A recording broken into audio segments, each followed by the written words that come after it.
Whenever folding phones are in the news, the inevitable question is, will Apple make a folding iPhone? What will a folding iPhone look like? I know we are buzzing about this because Google is flaunting the poppin' fresh Pixel Fold, but okay, I'll give it to you. There are some signs that Apple is tinkering with folding smartphones. But will a folding iPhone be something people really want? Or is it one more thing that'll end up being a passing fad? Let us break down what we know so far about Apple's possible folding iPhone and what people are saying about the timing and the design. I'm Bridget Carey, and this is One More Thing. Google is strutting its stuff this week with the Pixel Fold. You could call it a phone, or you could call it a mini tablet that scrunches up into your pocket. The design concept is similar to Samsung's Galaxy Z Fold 4. It is also similar to a hot dog bun, with how it opens up flat to a larger surface. I gotta stop writing these shows during lunchtime.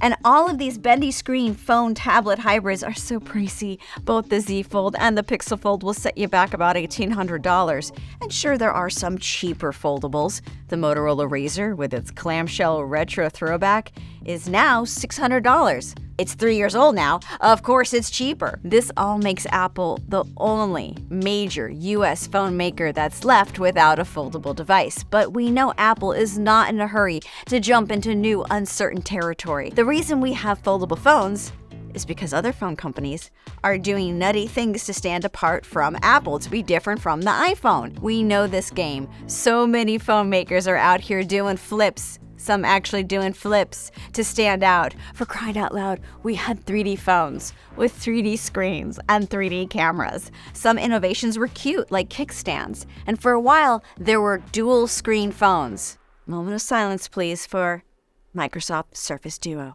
Different doesn't always mean it's going to take off. But folding phones do seem to be growing in numbers. So of course, Apple is going to tinker and test in this space. There is nothing official, but for years, the usual suspects of Apple analysts, insiders, and reporters are saying that Apple is playing with the idea and working on foldable prototypes. We have heard this song sung since 2016, when LG was reported to have started making foldable displays and supplying them to Apple. But I want to fast forward a bit. January 2021, we got Mark Gurman writing from Bloomberg saying that he heard Apple began early work on an iPhone with a foldable screen.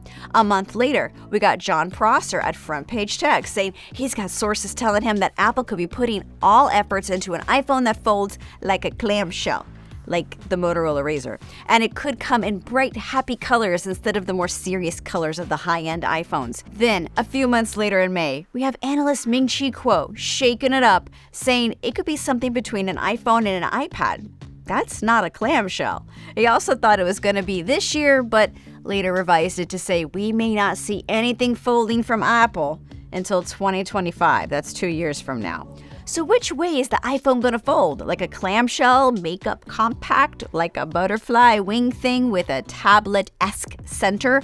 Maybe it's both. Who said Apple couldn't be testing all sorts of things? Patents hold more clues. A patent awarded to Apple earlier this year shows a folded phone like a clamshell. And the patent describes technology that would allow you to control the phone just by touching the sides or the walls of a device when it's closed. Patents don't mean anything is real, but it does show you where the company's head is at. So is Apple serious about folding phones? As CNET managing editor and iPhone reviewer extraordinaire Patrick Holland noted recently, Apple typically positions products as a solution to a problem, highlighting quality and innovation. So a folding iPhone needs to be more than just a stunt for Apple. It needs to do something to make your life better, or give us reasons why the design is more useful for different lifestyles. Does it help with battery life? Does it make for more creative projects? Does it feel better in my hand? It's possible a larger screen design could be the next evolution of the iPad mini, something that is portable, bigger, but not as big as a normal iPad screen, so you get the perks of a larger screen for watching movies or working, but you don't need to lug another tablet to the airport when you're traveling. More moving parts mean more potential problems. Apple can afford to wait it out.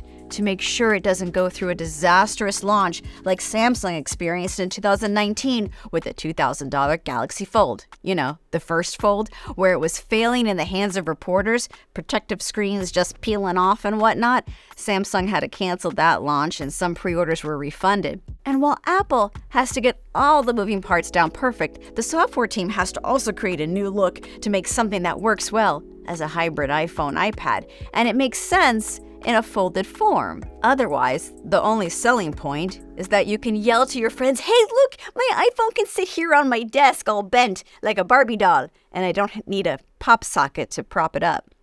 We don't know if Apple's going to bend to the pressure of the competition and turn these little test ideas, prototypes, and patents into reality. But maybe it depends how much enthusiasm there is for things like the Pixel, and how much Apple thinks people want an iPhone that can open and close. Or maybe they're just going to target those of us who are fond of our folding feature phones back when we were young. What are your feelings about a folding iPhone? Sound off in the comments if it's something you'd be into trying or not. And what do you think is going to lure you into Foldy land? If your comments are clever, it can make it into a future episode because yes, I read all of your comments.